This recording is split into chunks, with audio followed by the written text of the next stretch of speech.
Bisan pa man, kung negatibo sa MERS coronavirus ang usa ka OFW na nadangat karon dito sa Research Institute for Tropical Medicine, ang Bureau of Quarantine dinhi sa Sugbo pabiling alerto. Siloan meron dinas sa report. 24 oras nga nag-monitor ang Bureau of Quarantine sa Mactan Cebu International Airport. Sa arrival area, nakamuntar ang infrared thermal camera aron mukuha sa temperatura sa matag turista nga maabot.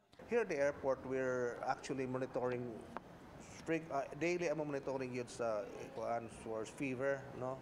So there, you can see there our thermal camera and our booth. So all the passengers passing through before reaching immigration has to be screened by our thermal cameras. No, there's no just because there is a reduction of the alerts or whatever, we still are screening all the passengers. Mato ni Dr. Terence Bermejo, tungod kay walay direktiba gikan sa ilang uluhang buhatan nga nagpaisa sa alert level status sa ilang monitoring. Wauna sila nagpatuman sa pagkuha og health declaration checklist sa matag pasahero. Gipasabot sa Bureau of Quarantine nga bisan pa man kun wa sila karon mokuha og health declaration checklist sa mga pasahero apan kun ugaling may mamatikdan silang suspected case of fever, dad-o nila ang pasahero ngadto sa lamesa og ila kining interviewhon. Dayon ipakanaog pinaagi sa elevator o baka sa escalator paingon ngadto sa nagpaabot nga ambulansya nga moy mohatod sa pasahero ngadto sa hospital.